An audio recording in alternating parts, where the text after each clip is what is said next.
was raised in a pretty strict denominational church. It was definitely boring. It was very ritualistic. I didn't really get anything out of it other than God is watching you and he knows what you're up to, and because of it, if you don't follow our rules, you're gonna go to hell forever.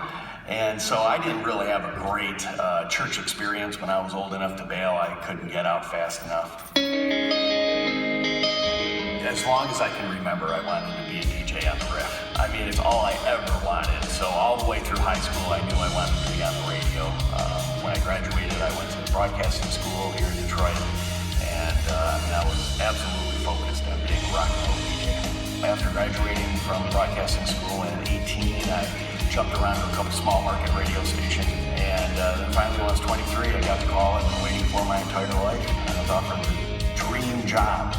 And I was at Riff for 14 years from 1992 to 2006. Everything that rocks is on the Riff of 101 WRIF Detroit. And it was like my work was play. And even when I was in the studio, it was just such a blast to be able to play music for a living and then be able to interact with the listeners calling in.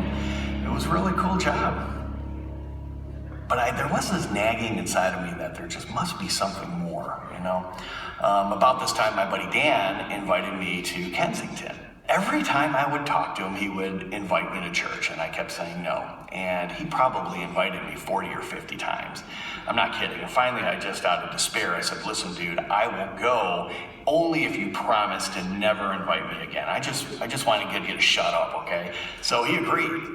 Walking in was a different experience. It was not what I expected. I noticed it from the get-go. People were more like my age. I actually saw some people that I knew, and I was really surprised. I'm like, wow, they're going to church. That's weird. We got a cup of coffee, and it was really good coffee. And so we walk into the auditorium, and the auditorium wasn't like anything that I'd ever seen before. In fact, I was sitting in this very seat the very first time we came here. And I was amazed looking at the stage, all the sound and lights, and then the band comes out on stage, and then they ripped into the opening riff of Kashmir from Led Zeppelin, and it was just mind-blowing.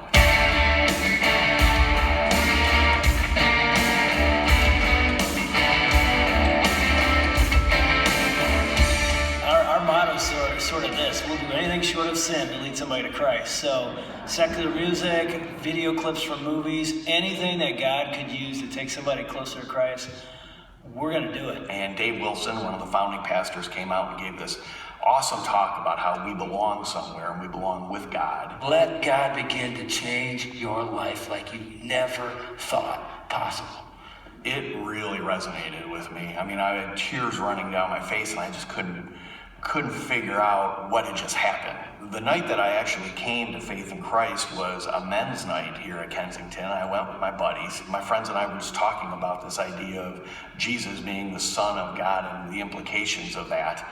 And I was driving home, and I said it out loud before I even recognized that I thought it. I said, Jesus, I know you're real, and I want you in my life. And I just pulled over and prayed.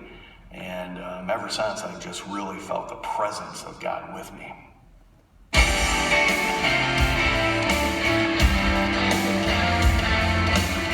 Kensington was speaking my language. I was able to hear the truth about God and about his son in a way that I had never been exposed to before. I love Zeppelin. I grew up playing Zeppelin. I'm going to grab my guitar and do a Zeppelin song. If God could use that to bridge to a guy that's far from God, I'll do whatever it takes. And it's amazing to me, it really is, that God actually used that to literally transform a man's life and then a family's life and a legacy, all through one song. I can't imagine what my life would be right now if I hadn't had a place that I could go to meet an authentic Jesus. And not only that, I can't even imagine what my family legacy would be like.